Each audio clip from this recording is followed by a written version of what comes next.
mundo discutiu as queimadas que atingem a Amazônia. Uma área com mais de 5,5 milhões de metros quadrados. Conhecida por muitos como o pulmão do mundo. E virou manchete esta semana por causa das queimadas que vem destruindo sua vegetação.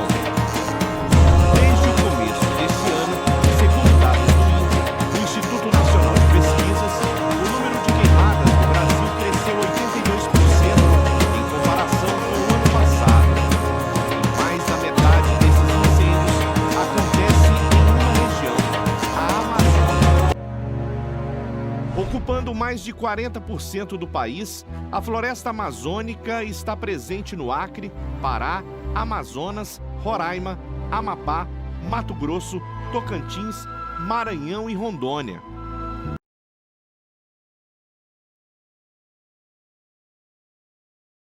Com certeza, essas imagens que estão vendo não são novidades para vocês e podemos até considerar que serão imagens que marcarão o ano de 2020 do Brasil.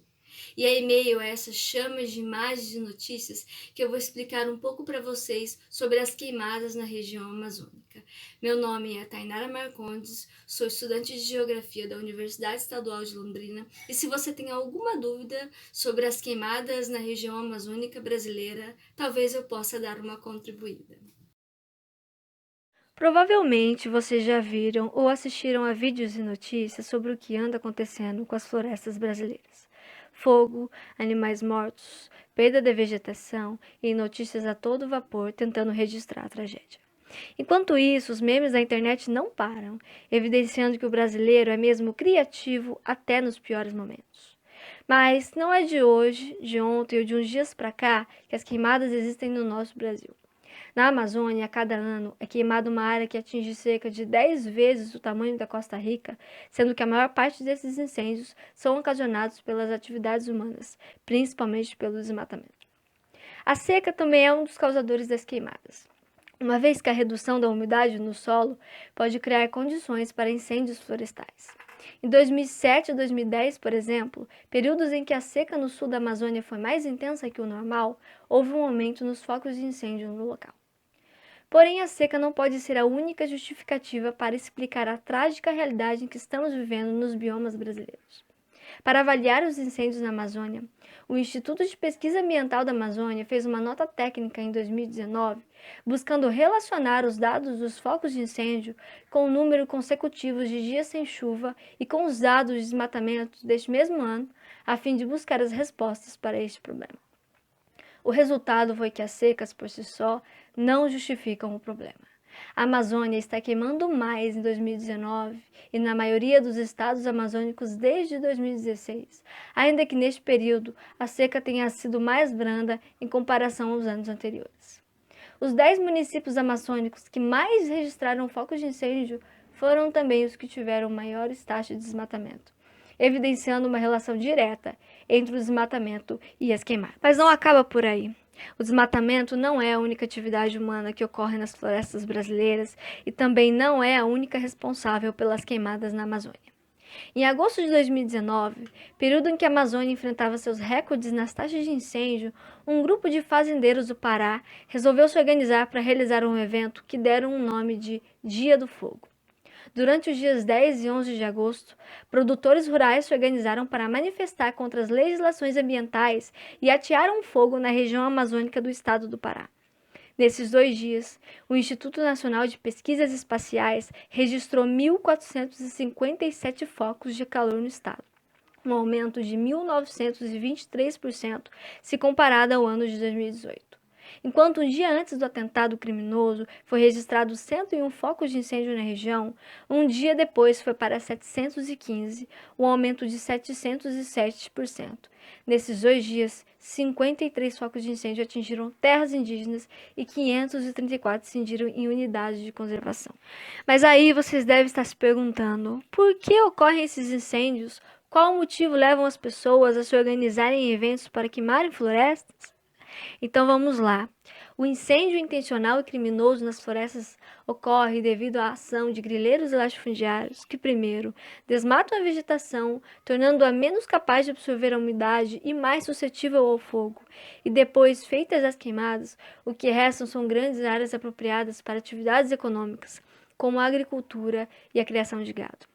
Um ano após esse crime ambiental realizado no Pará, ainda não temos respostas concretas para a punição dos envolvidos nessa atividade, o que mostra que no Brasil o crime ambiental parece ser um bom negócio. Em 2020, as queimadas na Amazônia já ultrapassaram o total registrado no ano passado. Segundo o INPE, foram 89.604 focos de calor detectados até o mês de outubro desse ano. Muita coisa, não é? Pois é, mas aí vocês devem estar se perguntando mais uma vez, por que crimes ambientais ocorrem no Brasil e muitas vezes a justiça tarda e também falha? O que faz permitir com que os atos criminosos sejam feitos com tamanha impunidade?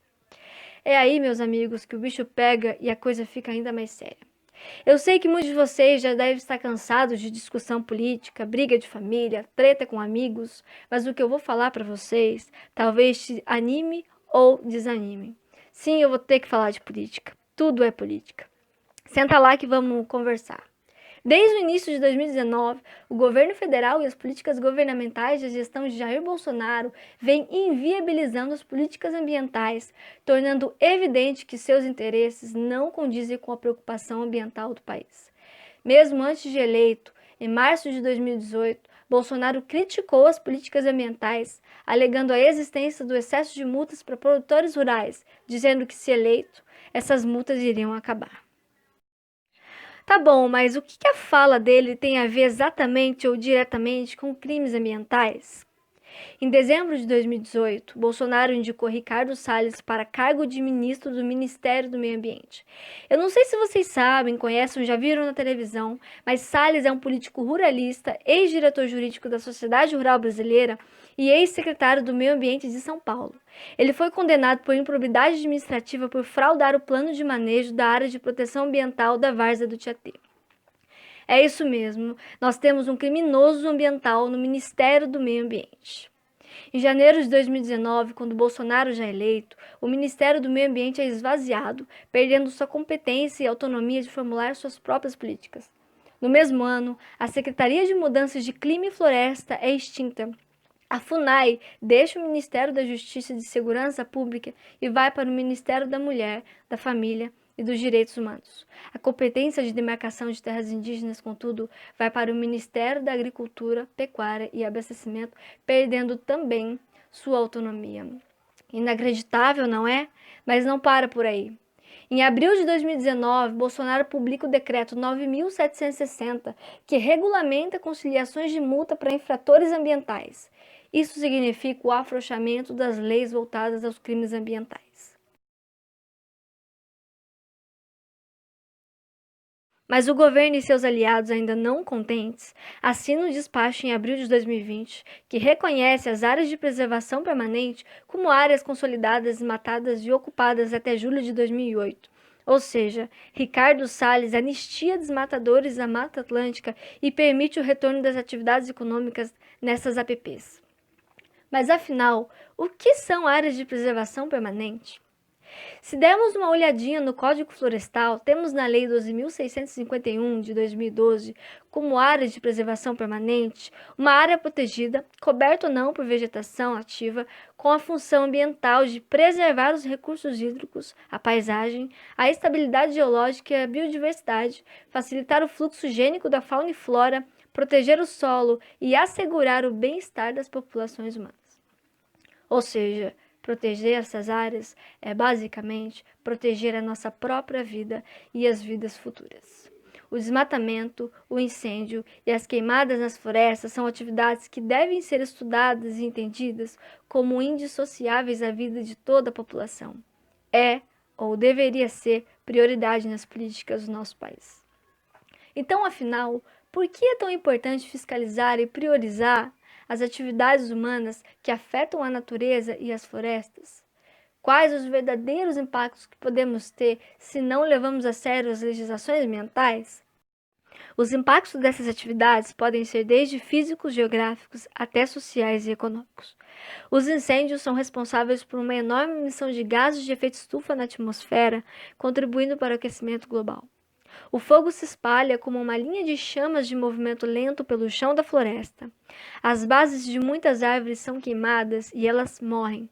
Como as árvores da floresta amazônica não são adaptadas ao fogo, a mortalidade a partir da primeira queimada fornece o combustível e a aridez necessários para fazer com que as queimadas seguintes sejam muito mais desastrosas.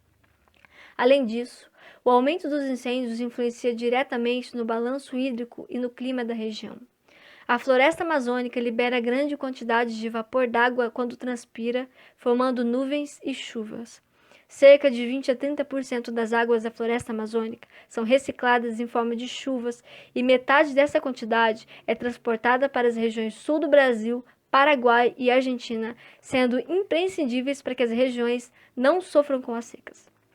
Com a perda de florestas desencadeada pela queimada e pelo desmatamento, o balanço de umidade é afetado, fazendo com que mais águas escoem pelo rio até o oceano sem evapotranspirar e sem formar chuvas. A fumaça e a fuligem produzidas nas queimadas e incêndios também contribuem para reduzir as chuvas, produzindo períodos de estiagens mais intensos, fazendo com que a vegetação tenha maior potencial de ser atingida pelo fogo. Lembra do calor? Tá cada vez mais quente, não é? Pois é. As queimadas e o desmatamento também são causadores da erosão e empobrecimento do solo devido à queima de micro-organismos importantes para a decomposição química e reduz a fertilidade do solo, provocando a desertificação. Mas ainda não acabou. O desmatamento e os incêndios resultam na eliminação da biodiversidade local devido às mortes dos animais e à destruição do habitat natural, além da poluição atmosférica e danos à saúde humana por meio do lançamento de gases tóxicos. Estes gases podem gerar problemas respiratórios e pulmonares para a população. Muita coisa, não é? Estão assustados? Talvez um pouco. E depois de tudo isso, o que entendemos é a importância da valorização das florestas e biomas brasileiros para a preservação da vida humana e do território nacional. É urgente a conscientização da sociedade para que pressione os governos a tratarem a natureza e as nossas florestas tais como elas são, a nossa vida.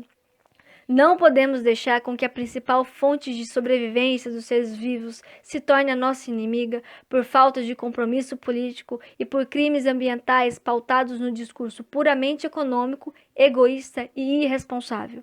Necessitamos de uma reformulação das políticas ambientais que assegure que as medidas e punições sejam tomadas de maneira correta e que não legalizem os crimes ambientais tal como estão ocorrendo. É preciso responsabilizar aqueles que atacam contra as leis ambientais, mas antes disso, valorizar a autonomia dos órgãos institucionais de pesquisas que estudam, avaliam e fiscalizam as práticas voltadas ao meio ambiente, fortalecer os ministérios direcionados a este trabalho e reconhecer a importância da ciência e dos estudos que contribuem para o entendimento da relação da natureza e sociedade como um todo. Porque, afinal, a natureza não é a nossa inimiga.